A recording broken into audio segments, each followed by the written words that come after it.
acteurs ba ci Clédor le doyen Pape Gorgui Touré mu ngi lay envoyer sa invitation. Merci beaucoup monsieur Touré ci invitation bi Abdou Khadre transmettre na ma ko déjà de vive voix au téléphone. Oui. Donc le 27 là. Le 27 incha allah dinañu def yitte ba teew ci incha allah. Incha allah donc une intéressante rencontre une conférence débat de toute façon on couvrira di ngeen xam lay contenu beeg lépp lu ci aju ci T3B télé bu baax bi. On entre maintenant dans le débat en un tour de table. On n'est pas encore dans le débat. On n'était pas encore dans le débat. Cheikh Ousmane doon wax njàpp war nañu ko wax. non bi ba dafa ki dégg mu ne en un tour de table. da ko factoriser. Donc factoriser mu ngi noonu donc qui est consacré le débat qui est consacré aux relations entre le Sénégal et le Maroc li ko waral nag prétexte bi mooy les prolongations de la finale Sénégal-Maroc ci CAN 2027 bi la coupe remportée par le Sénégal est partagée avec le Maroc le pays frère. Fraternité Maroc-Sénégal quand le football défie la diplomatie.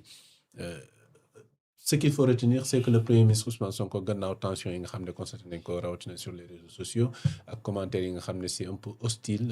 marocain sénégalais c'est pas ça le premier ministre dina dem foofee le 27 ca Maroc ngir daal di yaatal waxtaan parce que jàpp nañu ne foofee ca Maroc en tout cas le roi daal dina wax ki nga xam ne moo jiite Zawiya bi également appelé au calme pour dire en somme que les Marocains jàpp nañu ne c'est juste une rencontre de football et que le Sénégal a gagné fala yam les relations diplomatiques la fraternité entre les deux États mu ngi wëy normalement tout devient normal et cetera lan ngeen xalaat ci mbir mi ak visite bi nga xam ne le premier ministre Ousmane Sonko war na ko amal foofee ca Maroc ak lan la mën a produire ndax xam lii jot a am dina am lu mu yàq wala par contre day gën a renforcer les relations entre les deux pays. waaw dañ naan loo gis rek à quelque chose malheur est bon waaw c'est vrai kenn souhaité wul woon li nga xam ne am na ci diggante ñaari dëkk yi am waaye gis nañ bi mu amee tax na ku ci nekk nga jógaat toog xoolaat diggante yi xoolaat nag ba mu gën a dëgër lépp ngi doore ci communiqué bi nga xam ne Ousmane Sonko def na ko wala benn post ci page am di wax ne déggante na ak premier ministre bu Maroc ba war na fa dem bu demee dana daje ak ñi nga xam ne ñooy étudiants sénégalais yi nga xam ne ñoo nekk tamit Maroc ñooñu yàgg nañ koo bëggoon a gis il a fallu que lii am dina dem ay travaux dina am na forum sax bu ñuy bébét boo xam ne dana fa am dina dem ànd ak ay membres du gouvernement voilà commission mixte bi nga xamante ne dañ liggéey kon mbir mi am na ñaanuñu ko woon yàlla waaye gis nga li mujjee jur dina tax dëkk yi gën a defar seen diggante mu gën a ratax mu gën a jàppandi parce que ñaari dëkk la yoo xamante ne ak lépp luñ ci mënti wax am na ay proportions yu ñu war a garder parce que lu ñu boole ak moom dafa bëri te dafa yaatu mi ngi ci wàllum diine mi ngi ci wàllum économie mi ngi ci wàllum jëflante dem ak diggante lu ñu boole ak Maroc dafa bëri te dafa yaatu. Des relations qui ont commencé avant même les indépendances. Oui, avant même les indépendances parce que bu ñu fàttalikoo c'était bien avant le roi Hassan II di ñëw parce que Hassan II moo ñëw. Hassan II moo ñëw après Mohamed VI daal di ñëw 1961 ba 1999 ba tey jii Mohamed VI moo fi nekk te avant mu doon ñëw il y avait le roi Mohamed V moo jiitu woon Hassan II Mohamed V moo ko jël waaw yàggul ci jàll bi Mohamed V après toujours si la Hassan II ñëw mais ñoom ñëpp amoon nañu ay relations ak Léopold Sédar Senghor mais notamment avec des chefs religieux ku ci mel ni Abdou Aziz Sy Dabakh digganteem ak Hassan II ñëpp gis nañ diggante la boo xamante ne bu fraternel bu amoon am ko ci la grande mosquée de Dakar. grande mosquée de Dakar et puis gis nga même sax bi Hassan II wàññi ko Abdou Diouf dafa avion de commandement bi mu koy yóbbu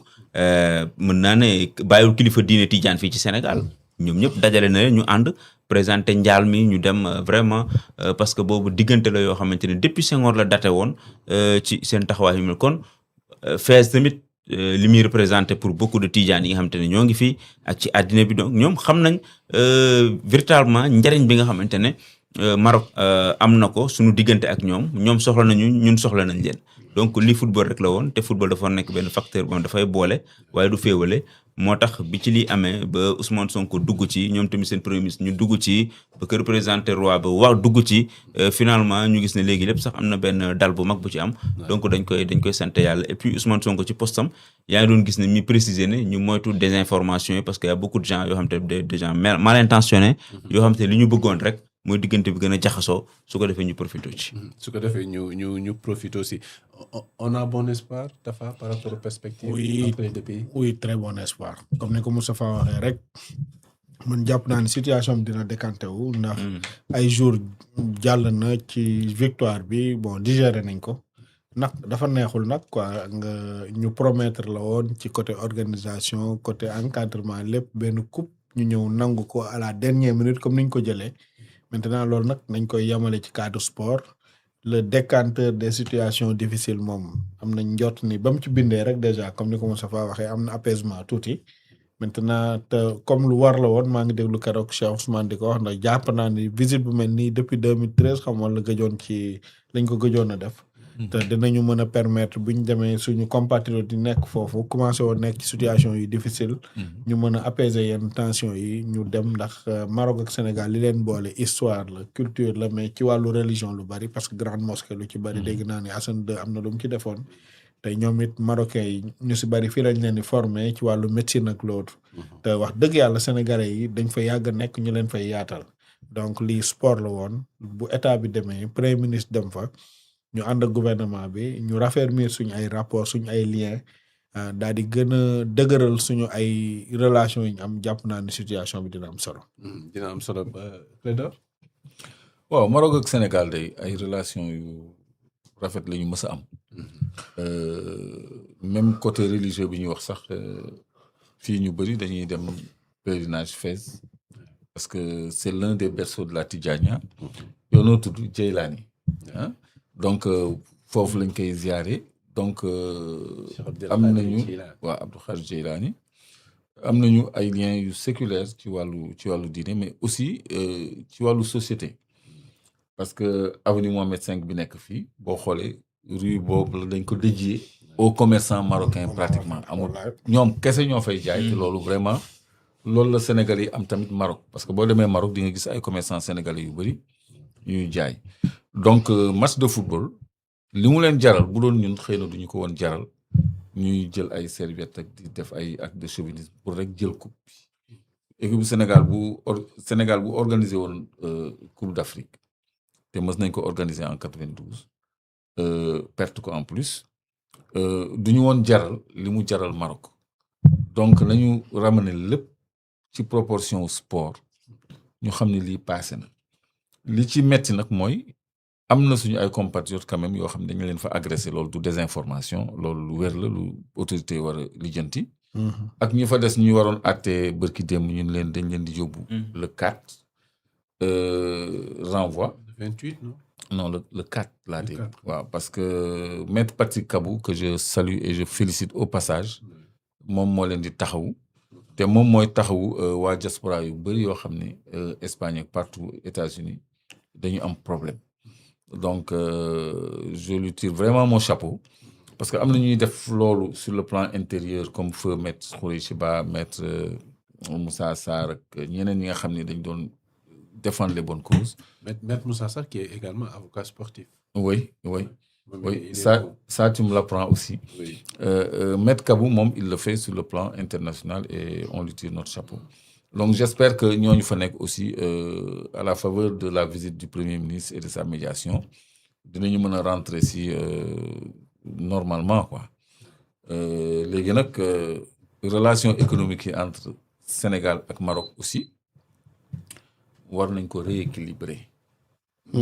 parce que dafa déséquilibrer quand même prétexte la pour jeter un faisceau de lumière sur les rapports économiques entre les deux pays parce que Maroc fii am na fi lu bëri Maroc mu ngi am ay milliers d'hectares agricoles te ñoom déjà c'est un pays agricole Maroc am na fii une cimenterie boo xam ne day exporter ciment bi du ko jaay sax Sénégal parce que marché bi mënu ko absorber day exporter Maroc am na fi mine d'or boo xam ne c'est 5 tonnes qu'ils produisent par an à Boto ici. waaw qu'ils ont racheté mais sénégalais yi pour ñu yóbbu mango nga xam ne dafa cher trop Maroc pour ñu yóbbu ko foofu c'est un problème marocains yi ñoo ñëw di jël si mango bi fii di ko yóbbu alors que eux ils amènent tous leurs légumes et leurs fruits ici. Sans loolu je crois que. Le ministère du Commerce est interpellé et le ministère des Affaires étrangères et le Premier ministre même pour ñu xool ni ñuy rééquilibrer échange yooyu parce que loo xam ne fii lay jógee war a dem Maroc mais war nañu mën a bàyyi Sénégalais yi dugal ko foofu comme le miel qui coûte cher là-bas la mangue qui coûte cher là-bas mais Marocains yi ñoom rek ñoo am autorisation pour jël fii produit yooyu yóbbu ko foofu yow boo ko bëggee yóbbu en tant que Sénégalais c'est des tracasseries alors que ñoom seen camions yi dañuy ñëw sans problème di indi ba indi sax jën maintenant donc loolu je crois que war nañu rééquilibrer les échanges commerciaux entre les deux pays sinon tout va bien c'est un peuple frère c'est ça tout va bien c'est un peuple frère voilà mu ngi noonu loolu mooy l'essentiel et ce qu'il faut retenir et qui est vrai qui est réel ndax ay actes wane na ko donc le football est passé la coupe est à Dakar reste à Dakar ba prochaine CAN bi ñu jëlaat et puis diwaat ko di mo da Black Devil bii là wax na lu am solo c'est un commentateur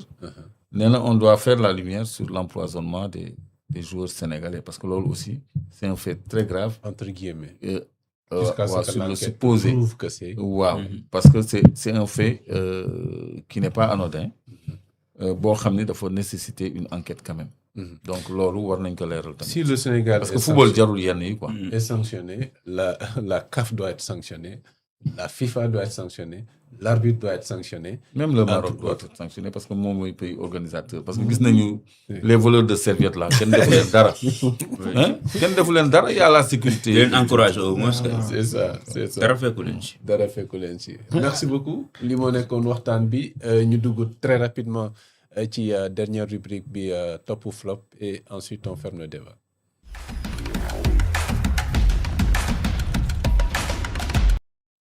top ou flop Moustapha Clédor ku njëkk jël rek jox morom bon man sama top dama koy jox sénégalais après constaté naa semaine bi ñëpp def nañ bloc ci ginnaaw Pape Thiaw waaw loolu moom amoon na commencement ñoo xam ne ñu ngi doon layam-layami mais après finalement nag gis nañ ne plateau yi ak influenceurs yi journalistes yi ñëpp jóg nañ taxaw parce que xam nañ ne gis nañ ñële song gi ni mu amee doole ñoom ñëpp ñu taxaw fas yéene ko défendre et loolu j'ai beaucoup aimé après am na benn éveil de conscience boo xamante ne loolu j'ai beaucoup apprécié cette semaine que ça continue jusqu'à la coupe du monde Moustapha man am naa flop flop la mooy wala la déclaration malheureuse de El Hadj Diouf honnêtement